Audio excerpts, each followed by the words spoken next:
Barcelona, capital of the autonomous district of Catalonia, is the 10th most visited city in the world. Sprawled along the Mediterranean coast, 47 million people live here, and the city is one of the most economically dynamic communities in Spain. Spain, like other European countries, is attempting to integrate cannabis into society. The country has powerful privacy laws, and a system of cooperative cannabis clubs have developed around these laws. We've come to see firsthand how these clubs operate and to visit Spannabis, one of the world's biggest cannabis expos. The Spannabis Expo Centre is 30 minutes taxi ride from the city centre. We arrived to a huge queue of benign-looking cannabis users going nowhere slowly. Myrtle eventually made it to the front of the queue to get our non-profit company accreditation. And it wasn't too long before we were inside Europe's biggest cannabis expo.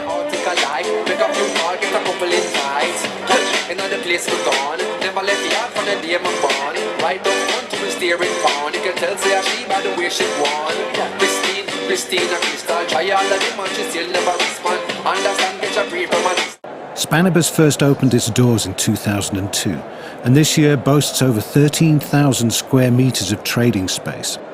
Over the last decade, it has become an essential international event to network, sell and develop every conceivable cannabis product and idea.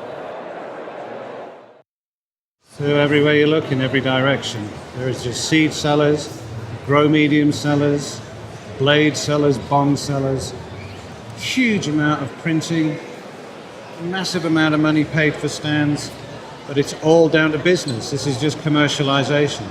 There's no helplines, there's no NPOs, there's no people trying to save people from being arrested or in jail or anything of the sort, because they're all over that now. This is about as free as freedom can be, but again, it comes at a price because it's just not legal. There's loads and loads of grey areas in this, what amounts to be a social experiment still. But anyway, we saw firsthand yesterday the clubs and how they operate and how there's no money changes hands and how discreet it is and how well behaved everybody is. I mean, just looking around here for the last 2 days, there's no trouble, there's not an ounce of anything, everyone's completely chilled.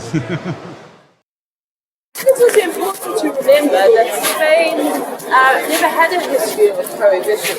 There was no cannabis prohibition per se under Franco's rule when the Spanish were living under this terrible dictatorship.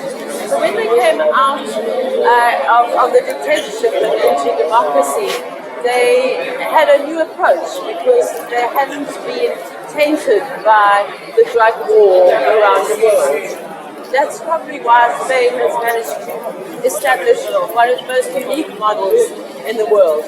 As you were saying earlier, there are lots of grey areas, but it is still a unique model that we think could be integrated into South Africa in some way in the future.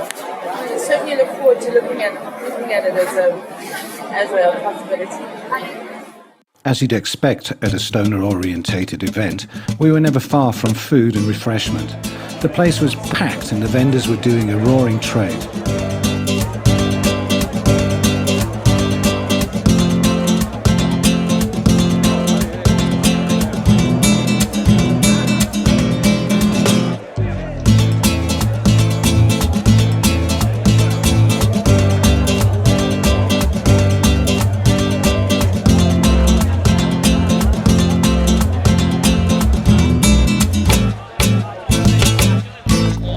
Completely surrounded by limitless possibilities for South African cannabis entrepreneurs.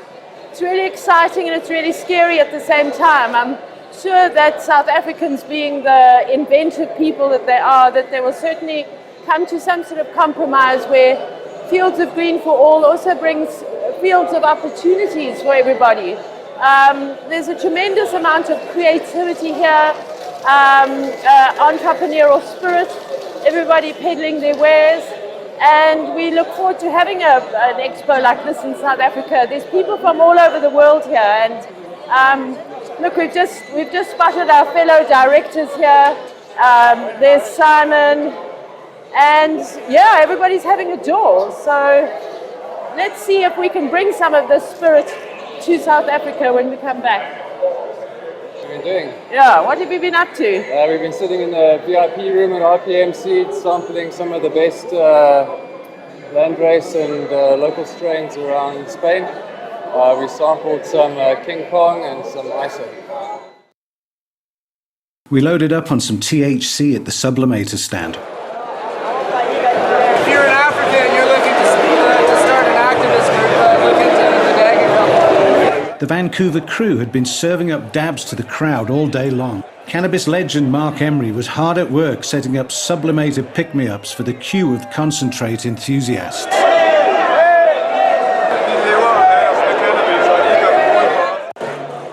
We headed to the main auditorium to listen to the afternoon speakers at the World Cannabis Conference. Experts from the Americas, Europe and Canada had been invited to update us on worldwide cannabis trends. But when you go to Health Canada's website, it says, we do not approve of the use of medical marijuana. We have been forced to do this by the courts. No quieren llegar a recibir una sanción. When the floor was opened for questions, Myrtle asked for the microphone. I would just like everybody to really be aware that stuff is happening in Southern Africa. We are an enormous cannabis producing and consuming country. I'm sure you know of some of our famous strains. So as Fields of Green for all our non-profit organisation and the Dagga Couple, which is Julian and myself, the social activism arm of our organisation, we really salute you. And we invite you to please follow what is happening on the southern tip of Africa and to connect with us so that we can all go forward. So thank you very much.